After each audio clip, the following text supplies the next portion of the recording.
prescription.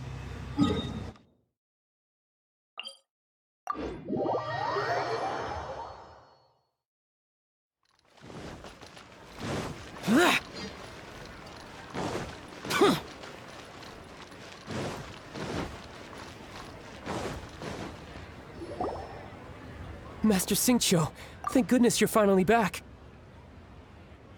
Oh? Why do I detect an urgency in your voice? The guild has had a whole string of strange orders in recently. Everyone's been completely caught off guard. Your father gave me specific instructions to ask you to stay and help out if I happen to see you. I see. Have someone sort the orders by type for now. I'll deal with them myself shortly. Oh, how wonderful. Thank you, Master. With you on the job, I can breathe a sigh of relief. Hey, Xingqiu! Glad you're here. We want to ask you for some information. Traveler, Paimon, please wait a moment. Shu, I need to entertain some guests.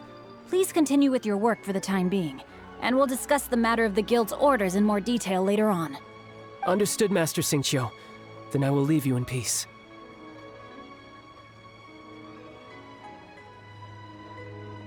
I wasn't counting on finding you here today. What's going on?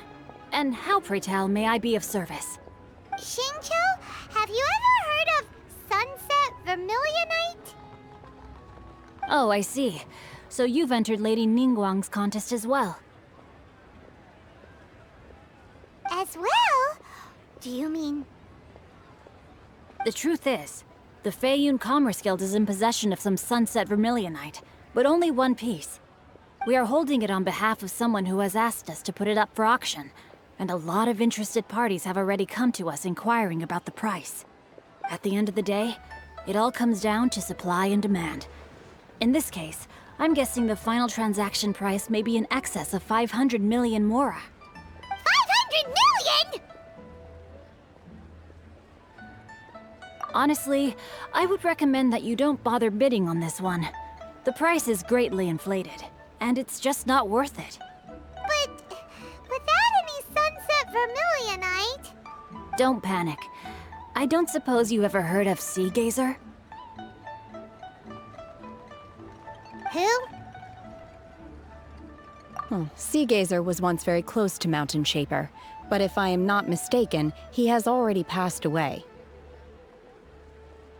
Yes, precisely. I didn't know anyone else knew about him. According to records of drifting clouds, Sea Gazer once built an abode to store his rarest and most exquisite treasures, among which was some Sunset Vermilionite. After Sea Gazer passed, the abode was abandoned, and its location was lost to time. Luckily, I came into possession of a stack of folk history books just recently. They make some oblique references to this lost abode, and after cross-referencing them against each other, I'm now fairly certain that it is situated in the Lisha area. That's great! But is it really okay for us to just go and take his treasure? Wouldn't it be a little, disrespectful? With him being an Adeptus? You needn't worry. As far as I understand, Sea Gazer was very open-minded. Even while he was alive, he wouldn't have let something like this bother him. Open-minded? I have not heard of Sea Gazer being described in this way before. May I ask where you read that? Just a rumor I heard out in the mountains. All right then, let's go.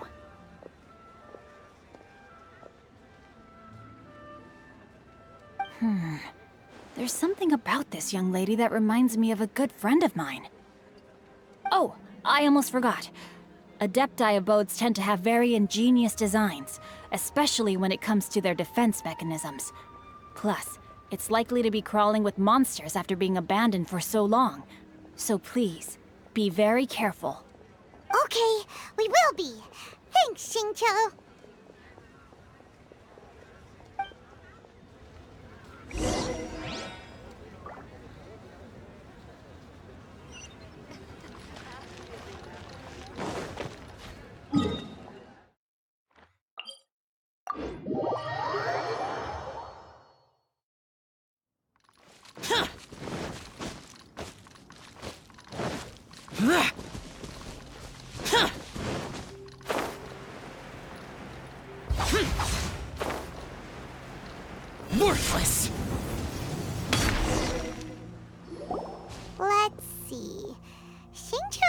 should be around here, but Paimon doesn't see anything.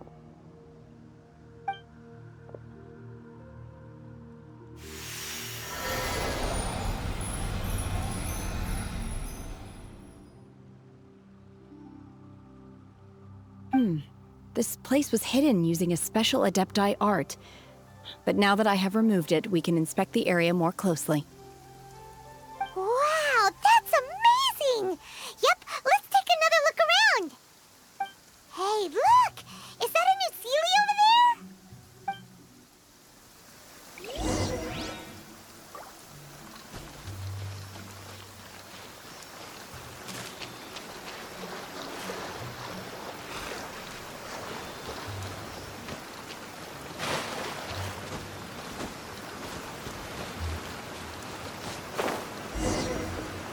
The Seelie got to here and then disappeared.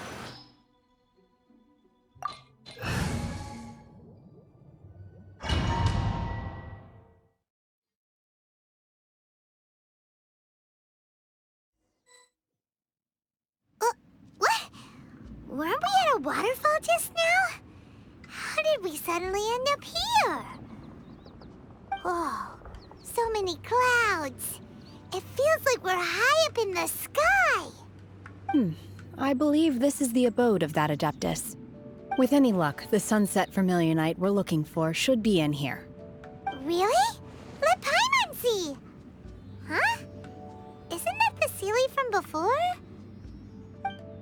Look, it's gone and snuck beneath the clouds. And now that Paimon takes a closer look, the rocks and trees here don't seem complete. Oh, could there be something below the clouds?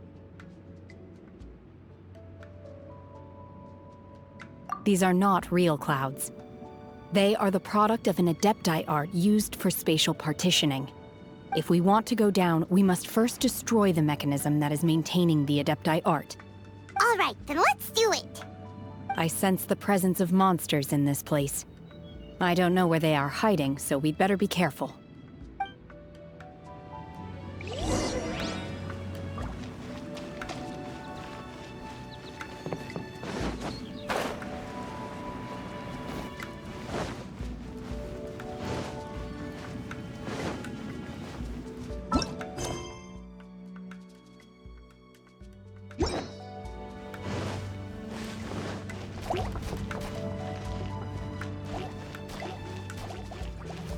My will embodied! My apologies! Ta! Ta! Yeah! Ha! Ta! Ha!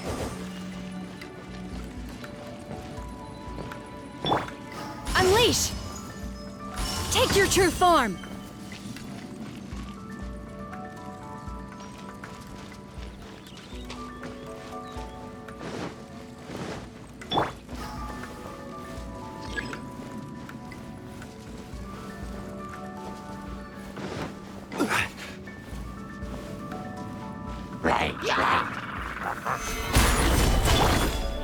My will embodied!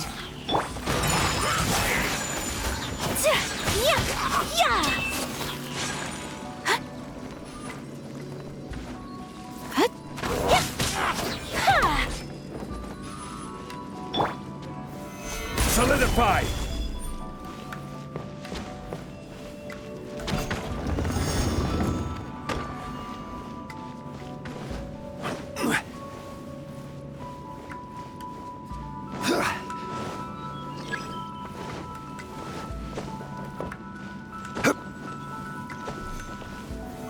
Solidify!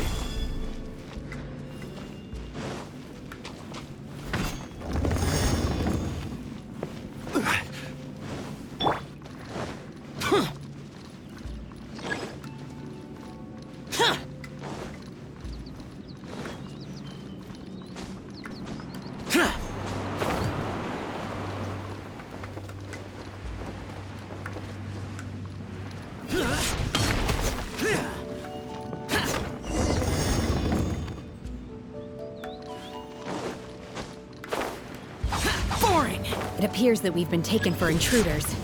This time, why not allow me to take care of this? Mana!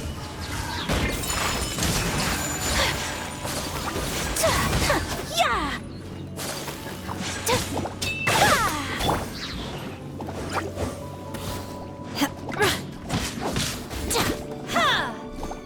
Unleash! Do your master's bidding!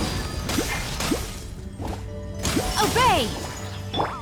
Take flight! The core of the mechanism is exposed. Now's our chance.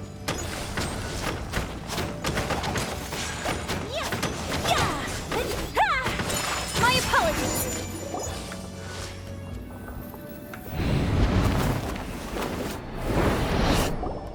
Whoa! We're gonna fall! I dishonored.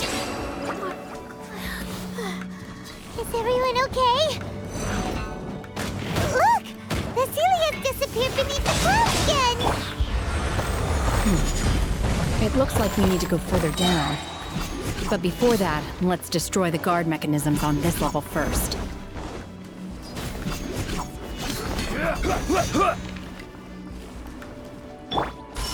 Unleash!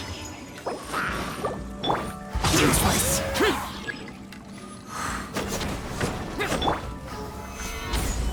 I will have order.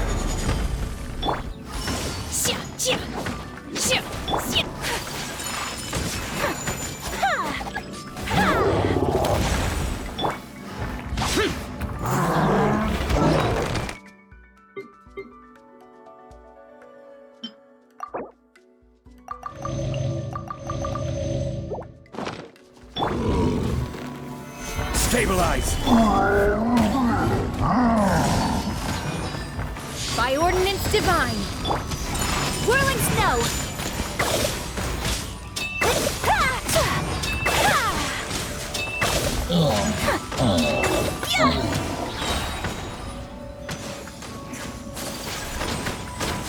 My apologies!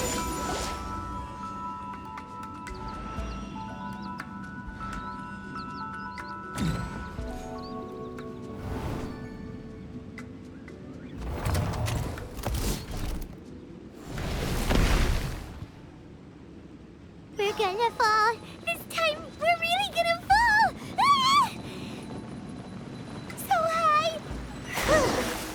Luckily, there was a pool of water at the bottom. Otherwise, that could have ended very differently.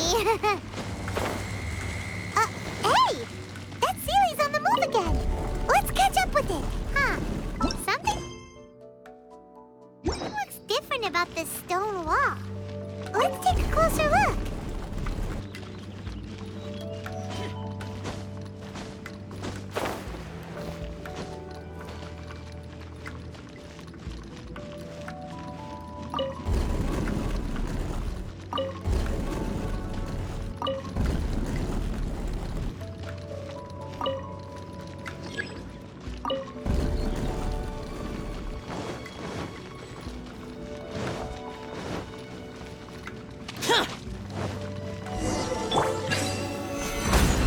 This is order.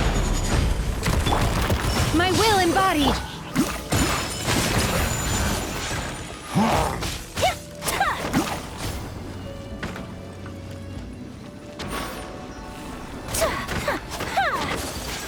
Whirling snow!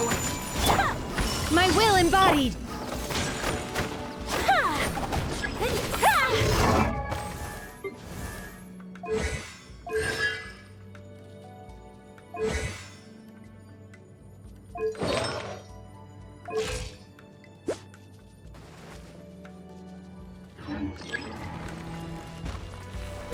My apologies! Cryo incarnate! Kamisato art! Sumetsu! Yeah!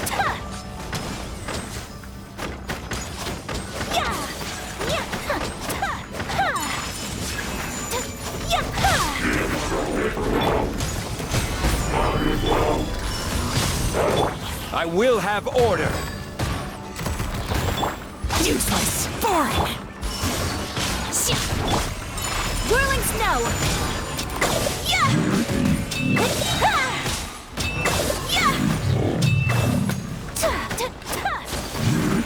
My apologies!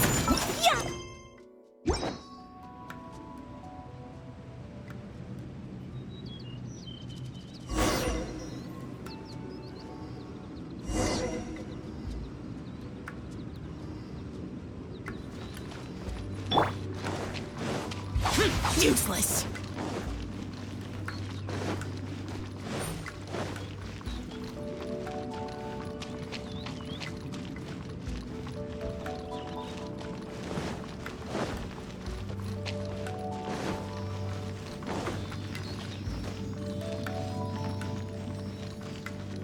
Look, over there! Could that be the Sunset Vermilionite?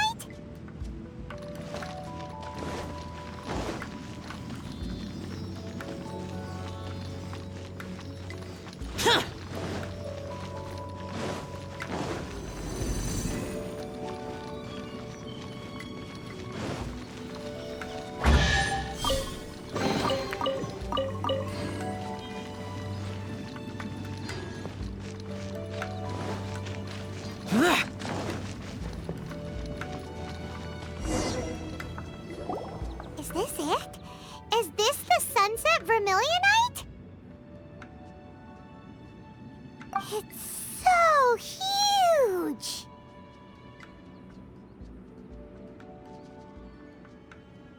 That's true, but then again, why isn't it floating? Plaustrite doesn't float until it's activated. It may look different from most ordinary stones, but it weighs around the same amount. Only after being activated does Plaustrite reveal its true nature, breaking free from the shackles of the mortal realm and ascending up into the heavens. Wow, Shenhe, you seem to know everything about this. Only because my master is fond of chatting about these things. The moment she has some time to spare, she'll come straight for me and start telling story after story. I don't care for her stories most of the time. I certainly didn't expect them to ever come in handy like this. Hold on a sec. Paimon just realized something. If we activate it here, there's no way we'll be able to get it back to the site, right? Heck, we'll be dragged up into the sky too! But if we don't activate it, how else are we gonna lift it? This rock must weigh well over 1,000 pounds, surely! Don't worry. I can handle the weight quite easily. Are you sure? Be careful! Please don't worry. I'm well aware that a Plaustrite sample this large must be highly valuable. I will be gentle with it and make sure it does not get damaged. My safety. That's right! Paimon's sure you can handle it and everything, but if something this heavy lands on you, you're gonna get yourself hurt, no matter who you are. You gotta be extra careful when lifting heavy objects. It's just common sense. Is it now? Well then, thank you. I'll go on ahead with the Plaustrite. Let's meet at the building site later. How is Shenhe able to carry that huge rock all by herself? Huh. Adepti super strength much? We can't slow down yet. Let's go meet her at the building site.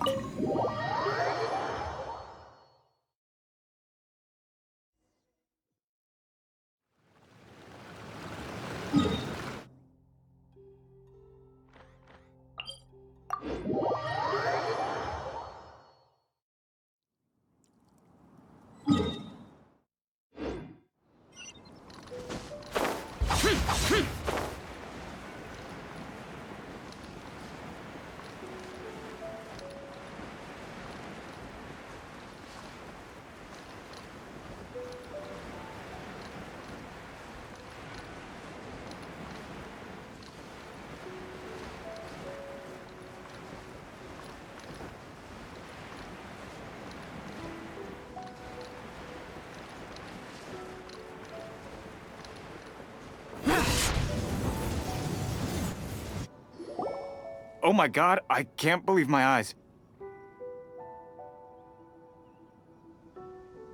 How can she lift that massive rock all by herself? Oh, mighty Adeptus, please give me your blessing so that in the coming year I may reap a more bountiful salary. This is top tier in size and quality, and the condition it's in is quite simply immaculate. Congratulations! This item is approved for submission. I'm going to award you full marks for the Sunset Vermilionite item. May I take your name? My name isn't important. I'm not even here to compete. I was just delivering this for some other people. They should be here any minute now. Shenhua, and Ningguang's little helper. Ah, so you're the ones behind this. No wonder. The rarest talent turns in the rarest Plostrite specimen. But I have to correct you on one point. It's not helper, it's secretary. Okay then, Miss Secretary, what do you think of the rock we found? Pretty amazing, right? In truth, it is the finest piece of Plostrite we have received so far. If everything goes according to plan, we will use this piece in the foundation of the Jade Chamber, which will enable us to proceed to the next stage of construction. As a side note, Lady Ningguang has rented some dwellings in the nearby area to serve as accommodations for the contestants. If you need a place to rest, you are welcome to stay there. Now, please excuse me. As you can see, there is still a lot of work to do on the building site. Shenhua, just now on the way over, pretty much everyone was singing your praises. Oh, really? What kind of reaction is that? So strange. Aren't you happy about it? Whenever Paimon gets praised, Paimon can't help but hold their head up high and break into a big smug smile. I've had similar compliments before. They call me an Adeptus, treat me with great deference and respect, as if I'm set apart from the common folk. Yeah, 'cause that's how Adepti are. At least the ones we've met are pretty unique and reclusive, too. Way different than normal people. But I am not... Shenhua?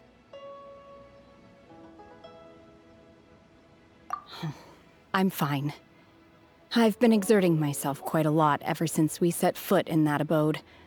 I'm just a little fatigued. Well, Byron said that there are some makeshift hotels we can use, right? Let's go check in and take a rest. No need. I simply need to find myself a secluded place in the wilderness to sit and meditate in silence. You can't do that. It's dangerous out in the wild on your own. When you're hungry, you go eat something tasty. And when you're tired, you go lie down in a nice, comfy bed. All right? Seriously, don't punish yourself like this. Okay. If you insist. Great! Now we're talking. Let's head to our hotel.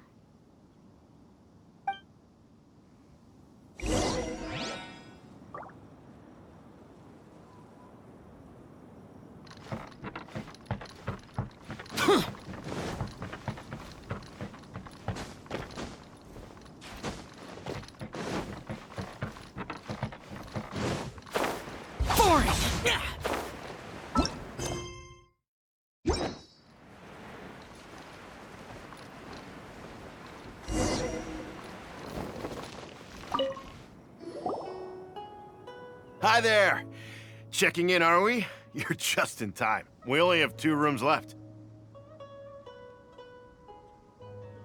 Since this was chosen as the building site for the new Jade Chamber, we've had a constant stream of people in this area. And not just workers either. Visitors, business people, tea sellers, all sorts. So, business is booming for me today. Very few vacancies. You're lucky you got here when you did. Great! One of your rooms is still being cleaned. I guess it should be ready within the hour. The other room is just through the door on the left. Here are your keys. All right. Hope you enjoy your stay. Please excuse me, I'll leave you to it. Shenhua, you should go get some rest. We'll hang around outside until the other room's ready. Paimon's gonna go see if there's anything good to eat around here. Paimon couldn't help but notice one of the guests walk in with a huge grilled chicken drumstick before. Let's buy one for Shenhua, too. She can have it as a midnight snack. Or save it for breakfast tomorrow. All right. I will head to my room for now. If you need anything, don't hesitate to disturb me. I'm a light sleeper. I will hear if you knock on the door.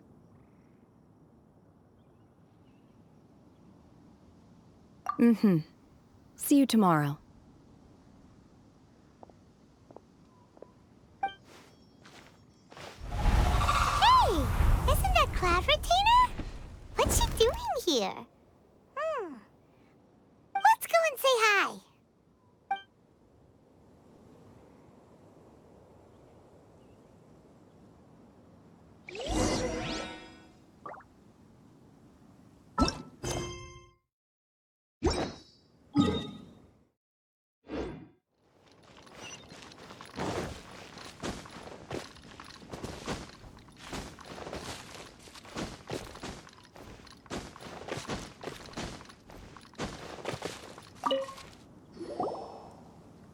One trusts you have met Shen He. So, are you getting along quite well? So far, so good. Yeah. So, you know Shenhua too, Cloud Retainer? Naturally. Save for Ganyu, who spends the majority of her time in Liyue Harbor. All the Adepti living today are acquainted with Shen He to some degree. Cool. So, what's her Adeptus name anyway? Calling her Shenhua feels kind of friendly, but also kind of disrespectful. So Paimon's thinking maybe it'd be better if we called her by her Adeptus name instead. Her Adeptus name? Why, pray tell, would Shen He have an Adeptus name? Don't all Adepti have a special title they go by? On this latter point, you are correct. However, Shen He is human. Oh, right.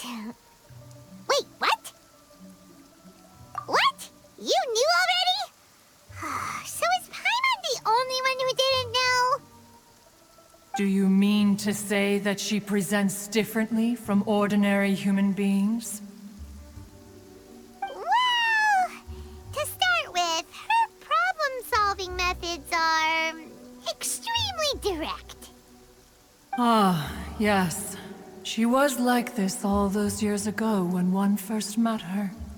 In this respect, she has not changed. One first found Shen He by chance in a cave.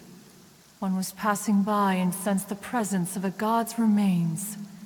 Being of an ever-vigilant disposition, one entered immediately to inspect the scene. Inside was Shen He, then aged around 6 years old. In her hand, she held a dagger with which she was confronting a monster that was the god's remains incarnate. That sounds so dangerous. When one arrived, she had already been locked in confrontation with this monster for several days. Most mortal children are fragile, both physically and mentally, and are highly reliant on their parents for survival, but not so her. That she was able to endure such terrible danger was due not only to her strong willpower, but also to the bloodlust and homicidal instinct with which she was born. One dealt with the monster, yet she still refused to lower her guard. She even pointed her dagger in one's direction and remained ready to strike. Only after she was satisfied that one had no intention to cause her harm did she finally relent. She then passed out without uttering a single word. In other words, if you hadn't passed by that day, Shenhua might have... Not necessarily. Upon one's arrival, one could sense that the god's wrath was gradually receding. Even had the stalemate continued, one suspects that Shen He may have still emerged the victor of the confrontation. That's still so dangerous, though. Why was a tiny little kid battling against the wrath of a god in the first place? Alas, the mortal world is rife with suffering of every kind. And she had experienced her fair share of this even at a tender age. Seeing that she was homeless, one decided to adopt her. Indeed, it is one to whom she refers. Xianhe has an extraordinary constitution, making her well adapted to practicing the Adepti arts.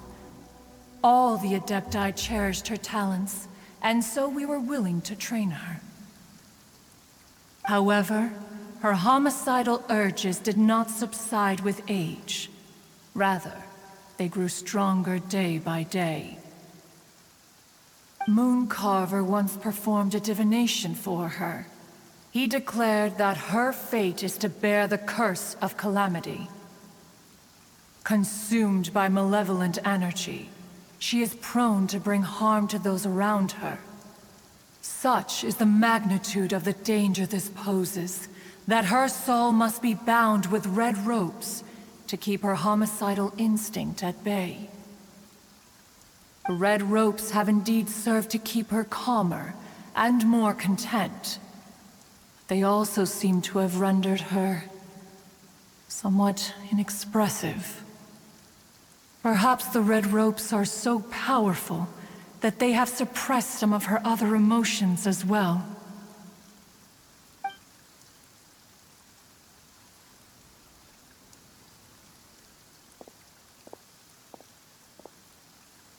It is only by fate that people's paths may cross. Now that Xianhe's path has crossed with yours, please be sure to treasure the gift that fate has given you, and take good care of her. Oh, now Paimon gets it. You came out here to check up on Xianhe because you were worried about her, didn't you? Huh. You dare draw such a facile conclusion on the nature of one's present excursion? Incorrect. The truth is that while Liyue Harbor may seem peaceful today, danger is always lurking in the shadows. Ningguang once made a bold assertion that this is to be the era of the contract between Liyue and the humans. Well, one is most curious to observe how she will respond to the coming storm. If she handles it admirably, one is willing to be a witness to her achievements. But if she does not, the Adepti shall not hesitate to seize control. Let us conclude our conversation here for today. One has occupied enough of your time, and night is approaching. Be sure to get ample rest.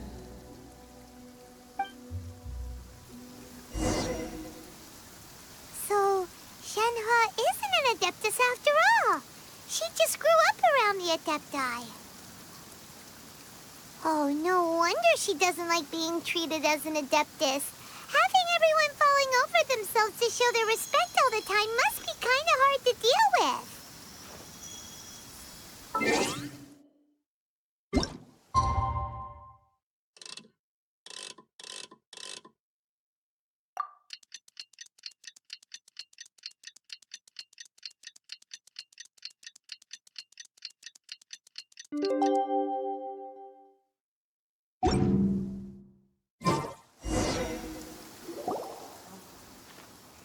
Hey, so, Xianhe,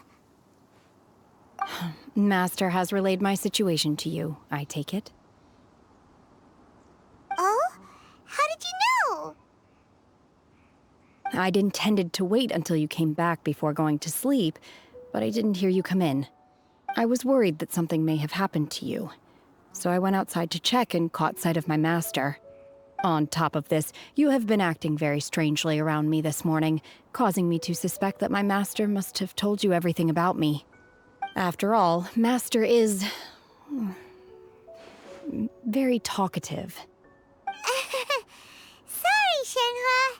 Paimon had you down as an Adeptus this whole time, but it turns out Paimon was wrong. It's okay. I don't mind. The fault is mine for not explaining everything to you sooner, because in my experience, trying to explain is a futile pursuit. Still, though you mistook me for an Adeptus, you never treated me as distant and unapproachable. Instead, you treated me as you would a friend. For this, I am very grateful indeed. To be fair, we've met our fair share of real Adepti, too. Anyway, now it's settled. From now on, you're our friend. Whether you're an Adeptus or a human isn't the important thing. First and foremost, we're just plain old friends. Got it. Although I don't know quite what it entails in terms of what I have to do, I must say I like the title friend very much indeed. Great! Well, now that we're all rested up, we should start searching for the other 2 items on the list. But before we do that, let's go to the building site and ask Ningguang's little helper how the progress is going. After all, Sunset Vermilionite is so rare. Paimon doubts many competitors will really be able to find any. If it turns out some of them have given up already, we'll be able to take things a little more slowly. Oh, and another thing. We bought some grilled chicken drumsticks on the way back last night. There was a place just outside. Here's one for you, Shenhua. Try it! They're so good. I concur. It has a rich flavor, far more agreeable than those I've cooked for myself in the wilderness in the past.